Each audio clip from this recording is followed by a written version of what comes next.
Welcome to the Retreat Leaders Podcast, the show for visionary coaches, healers, wellness pros, and small business owners who aren't just here to host another feel-good getaway, but to build a profitable, impactful retreat business.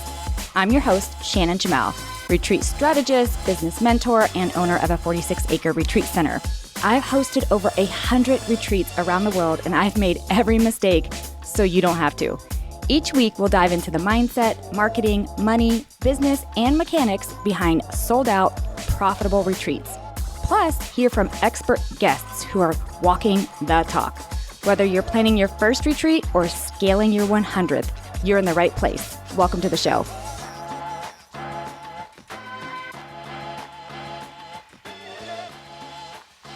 Hey guys, welcome back or welcome to the Retreat Leaders Podcast. It's Shannon, and I'm going to pause right here for just a second, bug the shit out of you guys. And if you are new here, welcome.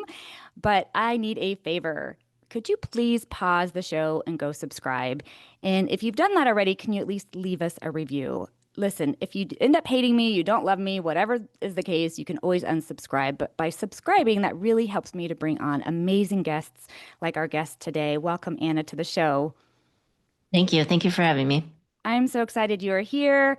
Anna is a fellow in our industry, and I happened to tumble upon you, and I don't even know how I did, to be quite honest with you. And I was like, who is this chick?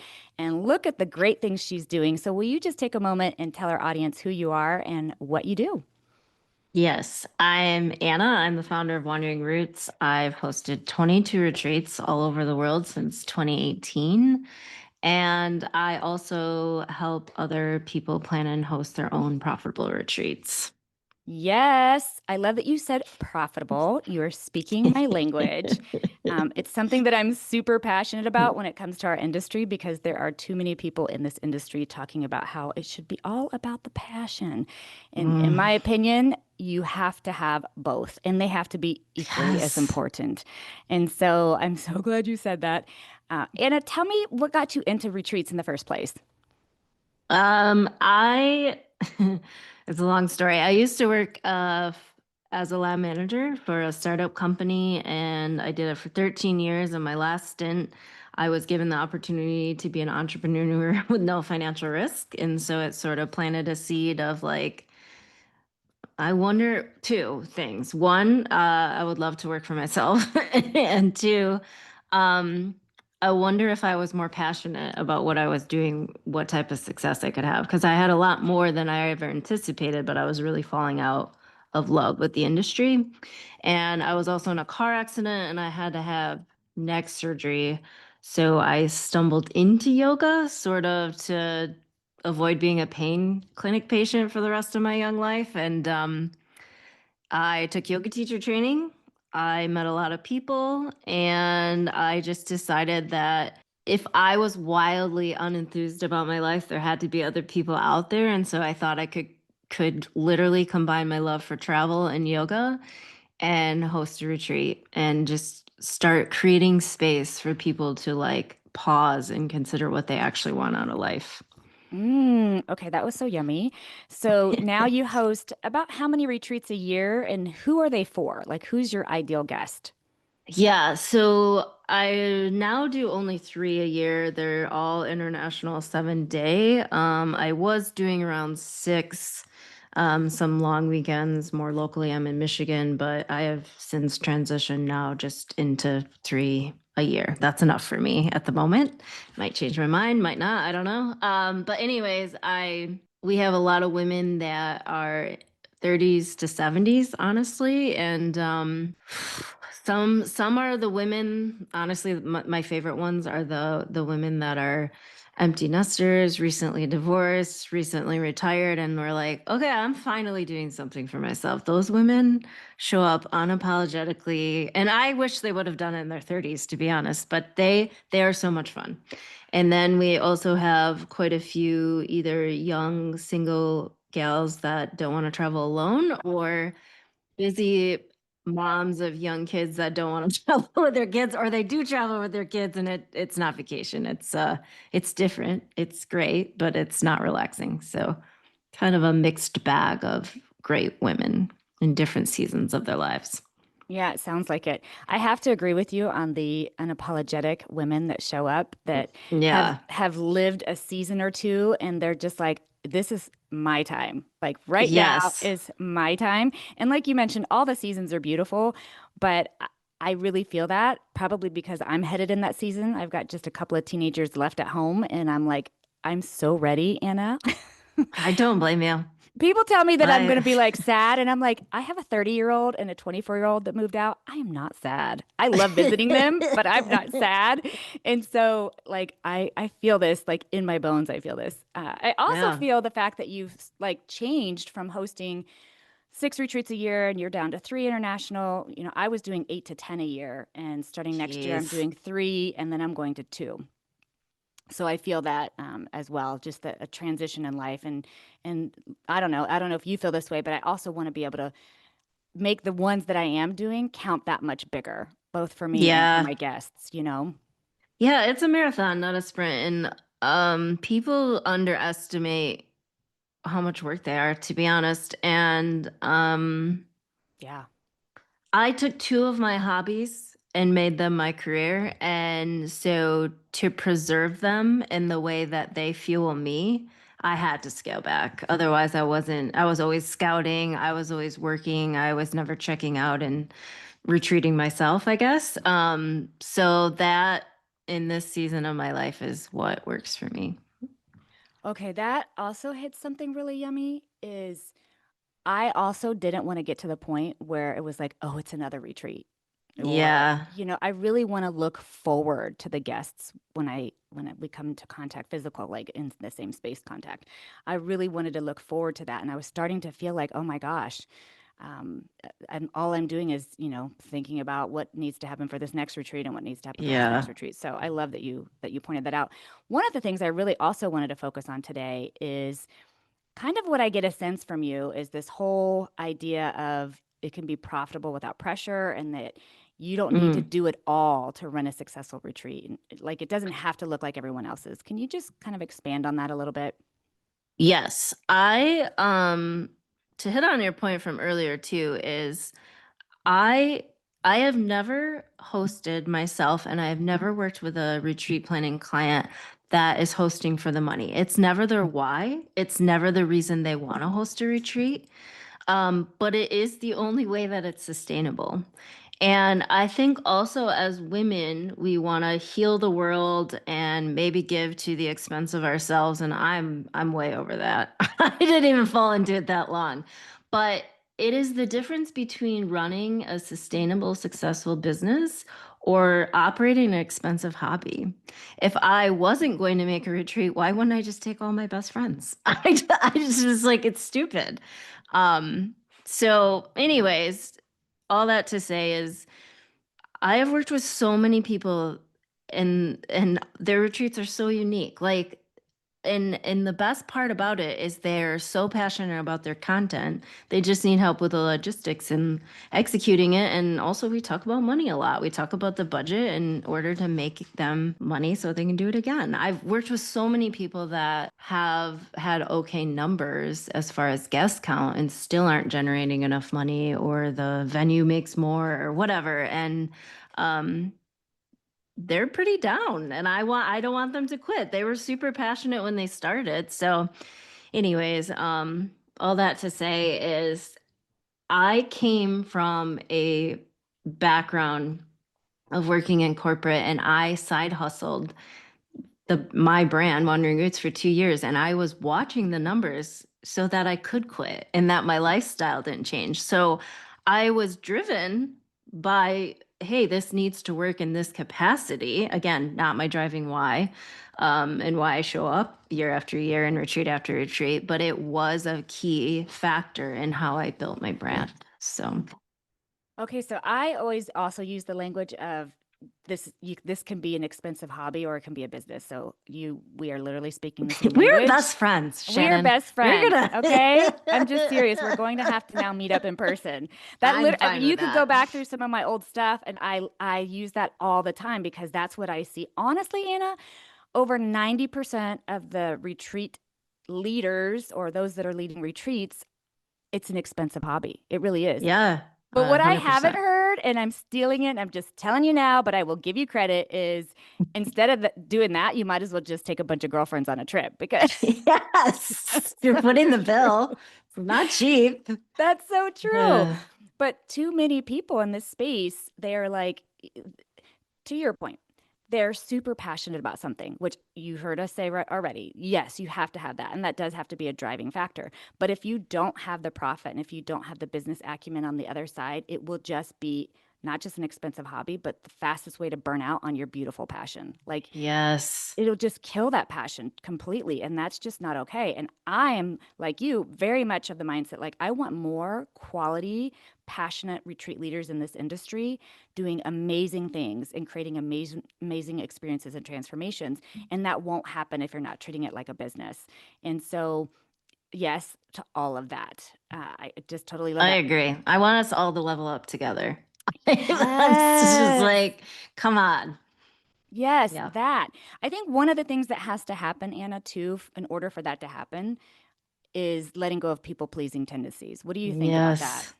Yes, that actually goes to like part of your previous question of like, stop throwing everything but the kitchen sink at it. People get so like caught up in like providing valuable and like, ooh, what if no one comes? And it's like, okay, cool. You and all of your guests are going to be exhausted. There's no free time.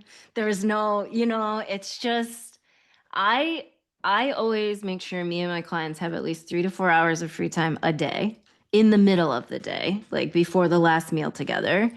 And then also like, we spend so much time scaling back things. Like, what is it you're most passionate about? And then what could complement your itinerary? Like, what would complement your content? Your Mhm. itinerary should complement whatever work you want to share. And it shouldn't be this like Europe tour, 10 countries in 5 days. That's ridiculous. Nobody wants that. So, yeah. Yeah, I have seen. So I own a venue here in Texas, and we have retreats happening here every weekend. And they give us their agenda ahead of time so that my staff that lives on site, they can be ready. And I will tell you, sometimes, Anna, I see the itineraries come through, and I'm like, holy, are they going to have time to fucking sleep? Like, I don't No. understand what's happening. And some of them are so complicated. Like, group A is going to go over here, group B is going to go over here, group C is going to go over here, and then there's this 10-minute interchange, and Oh then group my C. And God. I'm just like, oh my gosh. And I do, that's such a good point, Anna. I think a lot of times, I think it's twofold. Part of it is they want to teach them all the things, right? They want to just throw Yeah. everything but the kitchen sink at them, right? But I think the other thing that really happens is they think, well, I've got to fill it up so that way they'll pay me what I want them to pay me, Yep. you know? I agree with that. I actually in yoga teacher training, one of my instructors said, consider the fact of like some of us had been practicing for 10 years, maybe 5, maybe 2. You cannot teach them everything you've learned in that 10 years in a 60-minute class. It is the same with a retreat. You can't take all of your experience or your knowledge or your education and shove it into this container, whatever, whether it's 3 days or 7 days. You can't. And you have to recognize that everybody's on their own journey. So everybody's going to get something different out of it. You just got to let that expectation go. So that should help you scale back. But also, if what I like to do is create a dream itinerary, pare it down, whatever, write down energetically what I would pay as a guest, and then start doing the numbers. So start getting your quotes, start doing whatever. And if those numbers, the actual number of what it costs to provide, like put this together, and that energetic thing you wrote down in the beginning, if they're wildly apart, if they're not close together, don't do it. Abort the entire thing. You can't sell something if you physically feel like it's too expensive. And I mean, sometimes I can tweak it if it's a little bit off or whatever, but like if you think it should cost $1,500 and it actually costs $3,500, there's either some limiting beliefs you really got to get over before you even consider hosting a retreat, or I don't know, you went with the most expensive version of everything. I don't know. I think it's probably the first. A lot of Yeah. people have a lot of limiting beliefs around money, and I think it'd be really worth your while to get over all of that before you really start your business. So, That's such a big one for me and in this industry in general. I think you might agree with me that most people in this industry are women. There's definitely a lot of men coming in the industry, and I Yes, love seeing it. By the way, hallelujah to the men. Please keep coming. same. But there's a lot of women in this industry, and historically, and this is not meant to be sexist, but historically, women have more limiting beliefs around money than men tend to do. And you could go into the culture, you can go into how we were raised, the language, that it doesn't matter. Whatever it is, we have these limiting beliefs a little bit more than men do. And so we get stuck in this whole like, oh my gosh, who's going to pay me that? Am I worth that? Whatever the thoughts that are going through your head consciously or subconsciously. And you're right, they get stuck. And so, where I have seen, Anna, people price their retreats here at the ranch, let me to give you an example. I have seen women price their retreat at the ranch, and paper for paper, it looks very similar to a guy who's hosted here, right? Paper for paper. It's different person, different energy, but let's just say paper to paper. Same amount of nights, same amount of meals, sort of same amount of workshops, a little bit similar outcome, etc. And that man has no problem with pricing it $7,000 to $8,000 a Yes. person and doesn't even blink a fucking eye. And the girls over here like, gosh, well they paid 2,500, and I'm like, what? Yeah. What? And so Yeah. I love though, Anna, that you said when a retreat leader sits down and says, okay, I'm going to spend this much time at retreat. I'm going to spend this much time at marketing Mhm. retreat. I have this much knowledge and experience from my history to get me to this space to then host this retreat. What number makes me happy? And there is Mhm. a number. There's a number that makes you happy that if all said and done, your profit, your payroll equals to this, that number makes you happy. And then go and run your numbers, the budget, the spreadsheet, get it all down on paper. When it's all said and done, does that number also equal the one that made you energetically happy? I love that so much. And if not, I do agree with you. I think most of the time it's a belief system issue, not so much a Mhm. math issue. Could it sometimes be? Yeah, I had a guest on the show, Brent, lovely guy, by the way, Brent, yay, a Mormon in the industry, and he talked about his first retreat, how he picked some of the most expensive things that he realized later on there could have been other options, and he realized he overspent here and he overspent there. So there's some of that absolutely for especially first time retreaters, but usually it is a belief system issue. Totally. I 100% agree. We got to get over it. There's 7 billion people in the world, and there are people out there that will pay for your retreat. I Um, fucking have it on my vision board. There's 7 billion people. no shit, Shannon. Oh my I'm God, we not are kidding so in you. sync. I am not We kidding are you because so in sync. whenever I'm launching something new, listen, we all go through it. I have this whole little like, and then I'm like, there's 7 fucking billion people in this Yeah. world. You know what I mean? Yes. And the more you host, the more you know energetically what you need to make. That number just gets easier to figure out. And I also, like to your burnout point from earlier, if you're not making enough to live a life that you love, you'll burn out either way. It doesn't matter what your ticket price is. I don't Yeah. know if that means you have to put one more retreat on your calendar or that just means you have to raise your prices across the board. You have to figure that out. But your work should not only give you purpose, but it should also create a lifestyle that you actually enjoy and want to be Yeah. a part of. So, Yeah. All day long. um, I all talked day long. about I talked a little bit about like the mistake that Brent made when it comes to overcharging. Is there a mistake that Mm. you could share, or not overcharging, overpaying for things on his retreat? Is there a mistake that you feel like you have learned that you then go teach other retreat leaders how not to do? So I, from a very, very early stage, realized I didn't want to host it alone. It took me a minute to figure out what those tasks were. And I now hire a driver. I am usually in the car by myself and I cannot navigate. Even if I've been there, I've hosted in Costa Rica 4 times, I know where the hell I'm going. But if I'm talking, I will drive past wherever I'm going every single time. And we really explore some beautiful areas. So we might be in the car for 45 minutes one way. That is valuable time that I could be getting to interact with a guest. So I no longer drive. And then from the second retreat I ever hosted, I arrived the night before. The energy is better. I've had an entire day there. My chef has time to prep food. Um, So yeah, don't doing it alone, giving yourself enough time to set up. Don't arrive at the same time, and don't leave at the same time either. Kick them on an hour early. You don't need to be packing your bag the same time they are. It doesn't look good. It looks unprofessional. Just looks, the energy is frenetic. It's not good. And the other thing I would say, shoot, there was one that I really learned quickly. God, I just forgot it. If it comes back, I'll tell you. Okay.